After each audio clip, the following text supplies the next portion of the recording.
Hola chicos, bueno, en este video entonces voy a terminar de grabar la clase introductoria del mercado de bienes, que la interrumpimos por mis problemas de conexión. Entonces habíamos explicado qué es la propensión marginal a consumir, ahí nos quedamos y estábamos explicando qué es la propensión media a consumir. Yo les decía que la propensión media a consumir, formalmente o matemáticamente, es el cociente entre el consumo y el ingreso disponible, y por lo tanto esto se interpreta como la participación del consumo en el ingreso disponible.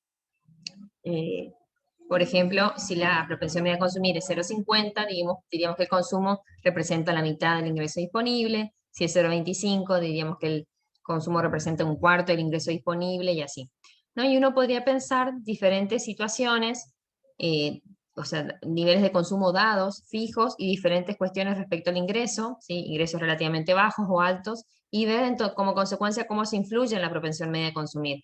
Entonces, si suponemos que el determinado nivel de consumo, ¿sí? Fijo, y pensamos en ingresos que son relativamente bajos, entonces si esto es chiquitito o esto cae respecto a un nivel dado de consumo, la propensión media a consumir tiende a ser alta, ¿sí? Lo que nos está indicando que esos hogares gastan gran parte de sus ingresos en consumo, ¿sí? O en otras palabras, que el consumo representa una parte relativamente importante del ingreso disponible. Y por el contrario, si los ingresos son relativamente altos, ¿sí? Dado un nivel de consumo, si el ingreso es relativamente alto, entonces la propensión media a consumir tiende a ser baja, ¿sí? Lo que nos indica que el consumo respecto al ingreso, la participación de consumo dentro del ingreso es relativamente baja, ¿sí? O en otras palabras, que la importancia del consumo dentro del ingreso disponible es relativamente baja. Bien. Y ahora paso a la función de ahorro, entonces. Eh, Vimos lo que es el consumo, vamos a ver lo que es el ahorro y luego lo que es la inversión, ¿no? Entonces, dentro de lo que es el ahorro, nosotros podemos buscar la función, esta función de comportamiento que habíamos dicho antes, que íbamos a buscar para cada una de las variables de nuestro modelo, las variables que nos interesan, ¿no? En particular los componentes de la demanda agregada. Entonces, bueno, primero, ¿cómo definimos al ahorro, no? El ahorro lo definimos como la parte del ingreso que no consumimos, ¿sí? O en otras palabras, el ingreso disponible, que es el ingreso que le queda a las familias luego de pagar los impuestos y luego de recibir las transferencias, suponemos que los individuos lo destinan a consumir o a ahorrar, ¿sí? Esos son los dos destinos que pueden tener. En esta economía, que estamos, con el supuesto que hicimos al principio, ¿no? Entonces, eso implica que al ahorro lo definimos como aquella parte del ingreso disponible que no la consumimos, ¿sí? Ingreso disponible menos consumo. Y dado que la ecuación de comportamiento del consumo dijimos que es esta, ¿sí? El componente autónomo más la propensión marginal a consumir por el ingreso disponible, tenemos que, si reemplazamos consumo por la función de comportamiento, si acá hicimos el reemplazo, eh, y trabajamos algebraicamente, llegamos a esta expresión que está acá abajo, ¿sí? Acá lo único que hacemos es, esto me quedaría menos consumo autónomo, menos propensión marginal a consumir más ingreso disponible, luego sacamos factor común, ingreso disponible, y llegamos a esta. Y otra forma de escribir esto es de esta forma, que es la ecuación que usamos para graficar, digamos. Fíjense entonces que nos dice que la ecuación de comportamiento de consumo, del ahorro, perdón, es esta, y esto nos dice que el ahorro también tiene un componente autónomo, o esta es su ordenada al origen, digamos, que es menos el consumo autónomo, ¿sí? Eh, y esto nos indica cuál es el nivel, eh, cuando el ingreso es igual a cero, ¿sí? Hay un signo negativo acá nos querría decir que hay desahorro, digamos, o en otras palabras, hay ahorro que es negativo, ¿sí? Fíjense, el ahorro es igual a la ordenada del origen o a menos consumo autónomo cuando el ingreso disponible es igual a cero, ¿sí? Entonces, obviamente, si usted piensa, cuando el ingreso de la persona disponible es igual a cero, entonces el nivel de ahorro del individuo va a ser un desahorro, en realidad no va a poder estar ahorrando, ¿sí? O, en otras palabras, va a tener un nivel de ahorro negativo. Y este 1 menos C por el ingreso disponible, fíjense que esta C es la propensión marginal a consumir, y por lo tanto 1 menos C la vamos a llamar a la propensión marginal a ahorrar, ¿sí? Y fíjense que nos está mostrando que hay una relación directa entre ingreso disponible y ahorro, o sea que el determinante del ahorro es el ingreso disponible. Cuanto mayor el ingreso disponible, mayor el ahorro. Y acá esta propensión marginal a ahorrar, perdón, nos está indicando que cuanto mayor sea la propensión marginal a consumir, cuanto mayor sea C, que acuérdense que C está entre 0 y 1, menor va a ser la propensión marginal al ahorro, ¿sí? Es decir que cuanto mayor sea la propensión marginal a consumir, menor va a ser la sensibilidad del ahorro a cambios en el ingreso disponible. ¿Sí? Bueno. Y ahora vamos a graficar esta función de ahorro, igual que hicimos con la de consumo. Acá también respecto al ahorro, nosotros podemos plantear, aparte de la propensión marginal a ahorrar, ¿sí? Que es la derivada de la función de ahorro respecto a la renta, ¿sí? Fíjense que la pendiente de la función, o la ordenada al origen de la función, es menos consumo autónomo. ¿Sí? ¿Por qué? Porque hacemos ingreso disponible igual a 0, nos queda que el ahorro es menos consumo autónomo. Y la pendiente, ¿cómo la calculamos? Hacemos la derivada del ahorro respecto al ingreso disponible, ¿sí? Que es 1 menos C, la propensión marginal a ahorrar. Entonces, acá está de vuelta la propensión marginal a ahorrar, ¿sí? Que es la derivada de la función respecto a la renta, y justamente lo que nos está mostrando es cómo cambia el ahorro ante cambios marginales en el ingreso, ceteris paribus, ¿sí? Es decir, si aumento en una unidad el ingreso, el ahorro aumenta en tanto, ¿sí? Y el resto suponiendo que el resto de las variables permanece constante. Y así también la propensión media a ahorrar la interpretamos igual que hicimos con la propensión media a consumir, ¿sí? La definimos como el cociente ahora entre el ahorro y el ingreso, y nos indica la proporción de ahorro en términos de ingreso, ¿sí? Si la propensión media a ahorrar fuera 0,20, eso nos estaría diciendo que el consumidor ahorra un 0,20 de su ingreso, ¿sí? O la participación del ahorro dentro del ingreso es equivalente a 0,20. ¿Sí? Bueno. Y bueno, ¿y cómo graficamos? Acá no puse la función de ahorro, pero acá la teníamos, ¿no? Pongamos la función de ahorro como para que la puedan ver, para graficar. Entonces, esperamos un poquitito.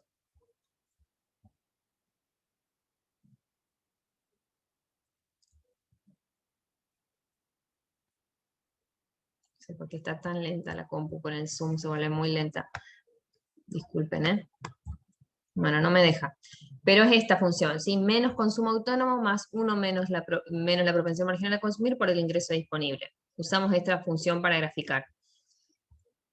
Entonces, acá tenemos graficado la recta de 45 grados, de nuevo, que ya la expliqué, ¿sí? Fíjense que acá nos muestra los puntos de igualdad, digamos, entre ahorro, consumo e ingreso disponible, ¿sí? Entonces, cada uno de estos puntos indicaría igualdad entre ingreso disponible y consumo, e ingreso disponible y consumo, en realidad, muestra esta recta, la igualdad entre ingreso disponible y consumo, ¿sí? Y, ¿por qué aparece la S acá? Porque eso nos indica que en este gráfico está graficado, valga la redundancia, la función de consumo y la función de ahorro. Bueno, ¿y qué tenemos? Esta primera recta acá es la función de consumo, que ya la explicamos cómo graficamos, ¿sí? La ordenada al origen es el consumo autónomo, la pendiente es la propensión marginal a consumir, es una línea recta con pendiente positiva, ¿sí? En el punto donde se corta en la recta de 45 grados y la función de consumo nos va a estar indicando que el ingreso es igual al consumo en ese punto, ¿no? Obviamente, y ahora vamos a ver las otras características cuando analicemos la del ahorro. Entonces, en particular, este gráfico es para ver cómo se grafica la función de ahorro.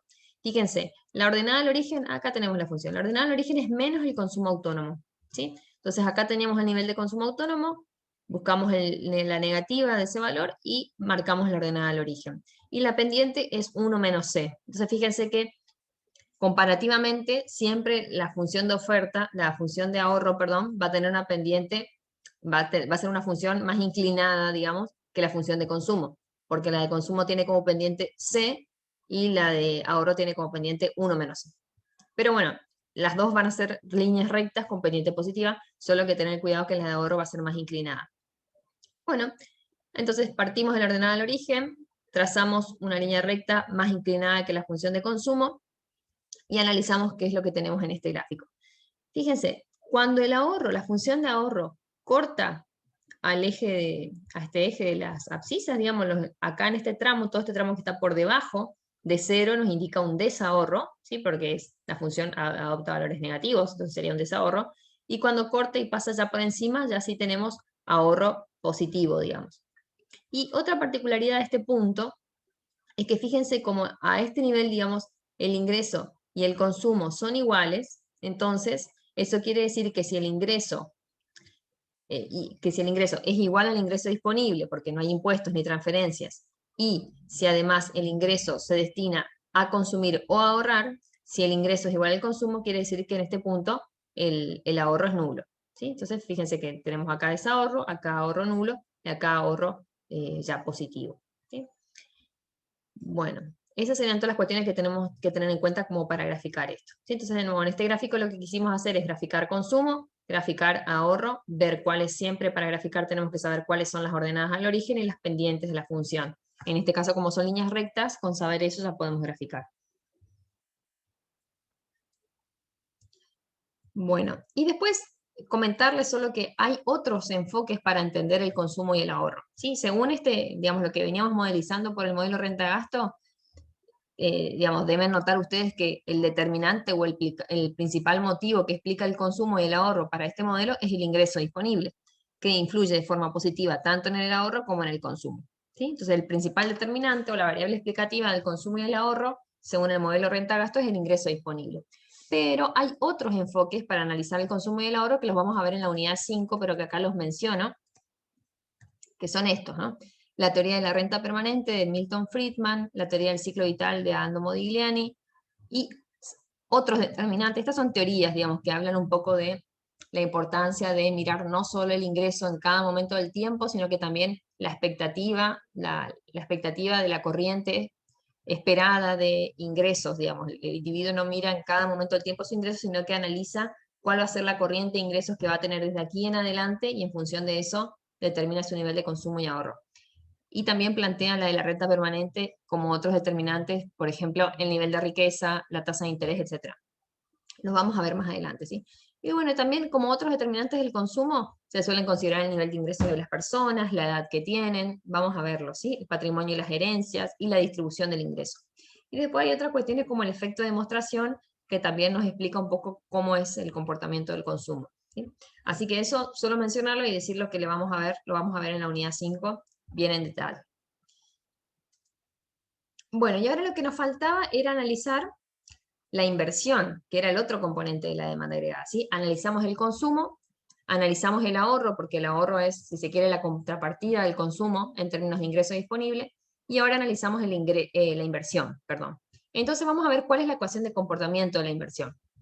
Fíjense que la ecuación de comportamiento nos dice que la inversión es igual a la inversión autónoma. ¿Sí? Esto quiere decir que la inversión para nosotros en este modelo es una variable exógena. No analizamos cómo se determina, ni de qué depende. Suponemos que es una variable que viene dada para nosotros y su valor viene dado fuera del modelo. No se determina dentro. ¿Sí? Por eso es variable exógena.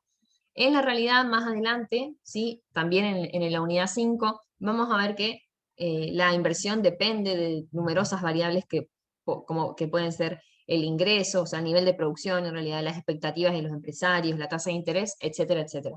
Pero por ahora la vamos a suponer exógena. Y bueno, vamos a suponer que los empresarios, una vez que definen sus planes de inversión, esos planes de inversión se mantienen en el corto plazo, ¿sí? Que es el periodo de análisis que justamente estamos teniendo en cuenta, ¿no? El corto plazo. Entonces los empresarios definen planes de inversión y esos planes se mantienen en el corto plazo. Bueno, y otra cuestión interesante o que debemos saber acerca de la inversión, que seguramente recordarán de las clases previas, es que la inversión tiene un componente de inversión planeada y otro componente de inversión no planeada. ¿Sí? La inversión planeada es esta que estamos diciendo, los empresarios planean cierto nivel de inversión. Y la inversión no planeada es la variable de ajuste para este modelo. ¿Variable de ajuste en qué sentido? Lo voy a explicar ahora.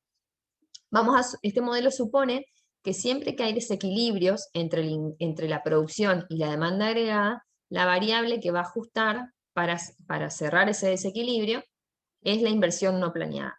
Es decir, las existencias o el stock de las empresas se va a ajustar en el sentido que sea necesario como para poder cerrar ese desequilibrio que hay en la economía. ¿Sí? Y veamos ejemplos más particulares para entender de qué se trata. Digamos. Por ejemplo, cuando tengamos casos en los cuales el ingreso, o la producción, mejor dicho, el ingreso y la producción son equivalentes para este modelo, ¿no? La producción es mayor que la demanda agregada, es decir, tenemos un exceso de oferta, entonces lo que va a pasar para el modelo es que las empresas, ese exceso de producción que tienen, lo van a acumular, ¿sí? Van a aumentar sus existencias, ¿sí? Es decir, que van a realizar una inversión no planeada positiva, van a acumular existencias, en otras palabras, se van a estoquear, digamos, con toda esa producción que no logran vender. Bueno, y a medida que se acumulan esos stocks, las empresas, digamos, la acumulación de stocks y el exceso de producción va a ser una señal para que las empresas reduzcan su nivel de producción. Entonces, en primera instancia lo que hacen es acumular existencias y luego reducen sus planes de producción hasta lograr el equilibrio entre producción y demanda agregada.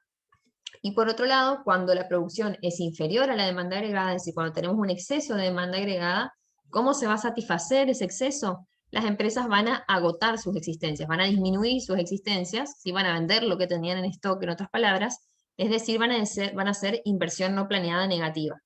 ¿Sí? Y esa disminución de sus existencias va a ser una señal para que las empresas ajusten su producción al alza, ¿sí? Van a ir aumentando sus planes de producción hasta que de vuelta se vuelva un equilibrio entre ingreso y demanda agregada. ¿Sí? De esa forma funciona como una variable de ajuste, digamos, la inversión no planeada.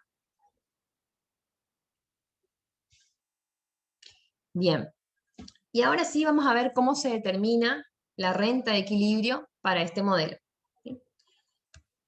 Entonces, en el equilibrio partamos de acá. En el equilibrio, o cuándo se va a dar el equilibrio, cuando la producción sea igual a la demanda agregada. ¿Sí? Entonces, la producción todavía no estudiamos, digamos, como la parte de la oferta, sino que directamente lo tomamos como, bueno, este es el nivel de producción y vamos a ver cómo se determina según la demanda agregada. ¿Sí? Porque se acuerdan que habíamos dicho al principio que los empresarios estaban dispuestos a ofrecer cualquier cantidad de producción a determinado nivel de precios y que era la demanda agregada la que determinaba el nivel de producción entonces. Y eso quiere decir que vamos a igualar estas dos variables, ¿sí?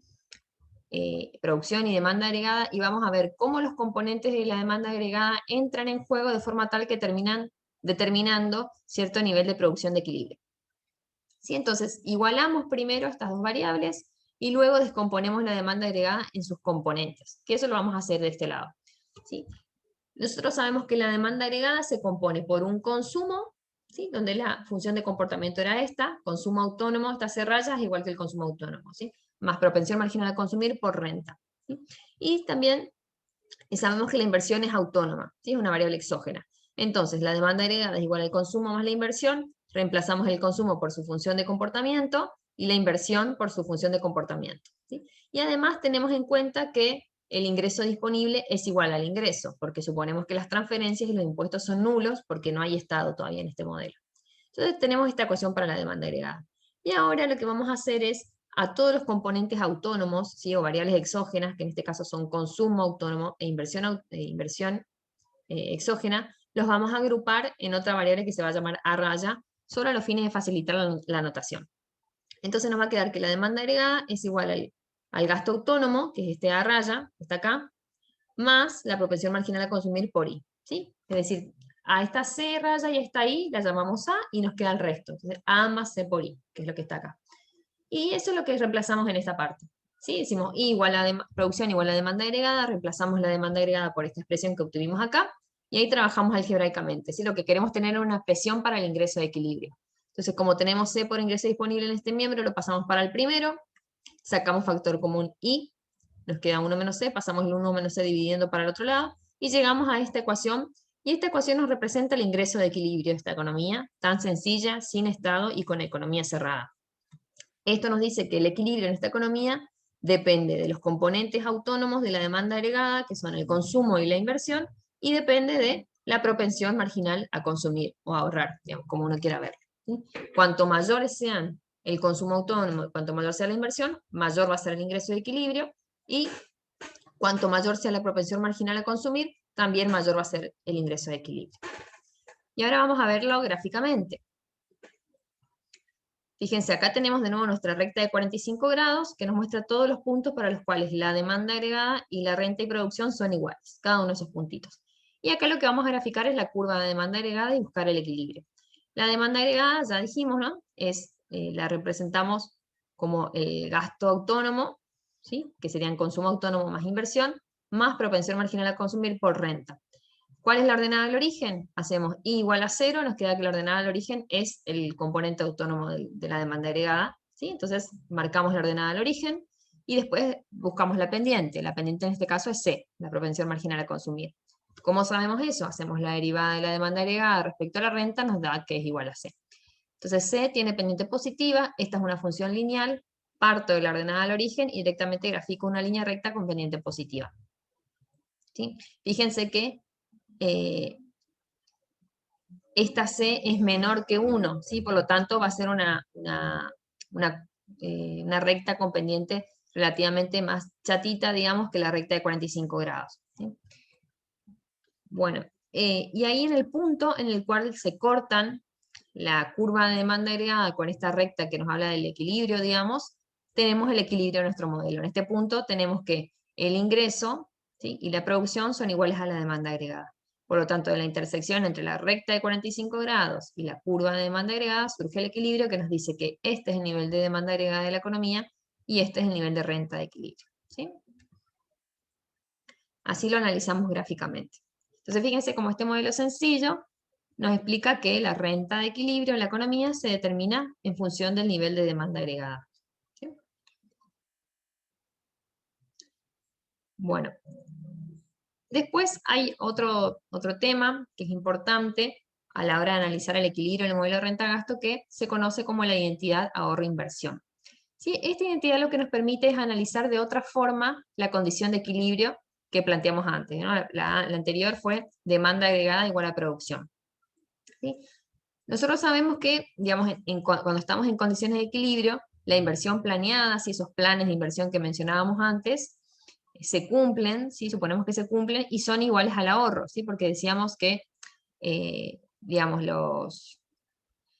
o sea, lo vamos a ver ahora en términos de ecuaciones, pero si el ingreso se puede usar solo para consumir o ahorrar, ¿sí? Y no hay otros agentes en la economía aparte de los hogares y las empresas, es bastante obvio que toda la inversión va a ser financiada vía ahorro de los hogares, ¿no? Entonces, en condiciones de equilibrio, ¿sí?, si se cumplen con todos los supuestos y demás del modelo, la inversión planeada por las empresas tiene que ser igual al ahorro, ¿sí? O el ahorro tiene que ser suficiente, en otras palabras, para financiar la inversión.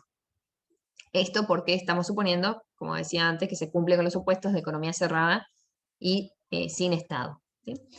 Entonces, para encontrar la identidad de ahorro-inversión, ¿cómo hacemos? Tenemos que partir de algunas ecuaciones que ya las vimos. ¿Sí? Por un lado, analizar los usos del ingreso. ¿Sí? Dijimos antes que el ingreso se utiliza para consumir y para ahorrar. ¿Sí? Y por otro lado, dijimos que la demanda agregada en el equilibrio es igual a la renta, y la demanda agregada tiene como componentes al consumo y a la inversión. Entonces, tomando estas dos ecuaciones, si las igualamos, acá están igualadas, podemos simplificar consumo y nos queda que ahorro es igual a inversión. ¿Sí? Entonces, simplemente lo que hace esto es mostrarnos que otra forma de plantear la condición de equilibrio en el mercado de bienes es a partir de la igualación entre ahorro e inversión.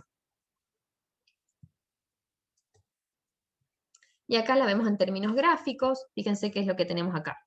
Tenemos la recta de 45 grados que nos muestra los puntos de igualdad, digamos, entre demanda agregada y renta. Tenemos una función de ahorro, una función de consumo y una función de demanda agregada. Fíjense que para encontrar la función de demanda agregada respecto a la de consumo, lo que hacemos es sumarla a la inversión. Por eso es simplemente un desplazamiento hacia arriba de la función consumo. ¿Sí? Ya explicamos cómo graficamos la de ahorro, ya explicamos cómo graficamos la de consumo y la demanda agregada también. Solo hacerles notar eso, que la diferencia entre la función de consumo y la demanda agregada es el ahorro, que el ahorro tiene que ser igual a la inversión en el equilibrio, ¿no? Entonces, ¿cómo analizamos la identidad ahorro-inversión acá? Fíjense, en el equilibrio, es decir, cuando la recta de 45 grados corta la demanda agregada, en este punto tiene que cumplirse que el ahorro es igual a la inversión. ¿Y cómo lo vemos eso? Si nosotros bajamos en el gráfico, vemos que acá también tenemos graficada la recta de inversión. Fíjense que la inversión es una variable exógena, ¿sí? Es un numerito, un dato para nosotros. Entonces sería una línea recta en nuestro modelo. No depende de la renta. Fíjense cómo coincide el equilibrio demanda agregada y producción con el equilibrio ahorro-inversión. Fíjense que la curva de ahorro corta la inversión en ese punto. Y ahí verificamos que la identidad ahorro-inversión también nos sirve para analizar el equilibrio en este modelo. ¿Sí? Bueno, ¿y qué ocurre para otros niveles? Para niveles relativamente más altos de la producción o más bajos respecto a la demanda agregada, o sea, niveles de desequilibrio. Fíjense que todos los puntos, a ver si tengo algo escrito acá, sí. Fíjense que todos los puntos para los cuales la demanda agregada es mayor que la producción, es decir, todos los puntos que están a la izquierda del equilibrio, ¿sí? Fíjense que la función de demanda está por encima de la recta de 45 grados, perdón, que nos mostraba la igualdad producción-demanda agregada. Entonces, todos estos puntos, todos estos tramos, digamos, que están a la izquierda, nos muestran puntos para los cuales la demanda agregada es mayor a la producción. Y antes dijimos cómo suponemos, según este modelo, que se logra el equilibrio, se ajusta vía la inversión no planeada. Cuando la demanda agregada supera la producción, lo que suponemos es que las empresas utilizan sus existencias, ¿sí? Venden lo que tienen en stock, es decir, la inversión no planeada, en ese caso, es negativa, ¿no? Ellos venden lo que tienen en stock o reducen su stock. Y eso equivale a fíjense, si nos trasladamos hacia abajo, equivale a niveles de inversión que son superiores a los de ahorro, ¿sí? Porque tendríamos que, en ese caso, la inversión, ¿sí? Estaría siendo compensada, si se quiere, con la inversión no planeada, que es negativa, ¿no? Entonces, inversión más inversión no planeada sí serían iguales a ahorro. Pero si vemos solo en términos de inversión planeada, la inversión planeada sería mayor al ahorro, ¿sí? Que es lo que nos dice esto. Entonces, de nuevo, para niveles, para todos los puntos que estén a la izquierda del equilibrio, que nos mostrarían en términos del mercado de bienes que la demanda agregada, ¿sí? La función de demanda agregada es mayor a la producción, entonces el ajuste se daría vía reducción de stock, es decir, vía inversión no planeada negativa, y por lo tanto la inversión planeada sería superior al ahorro, ¿sí?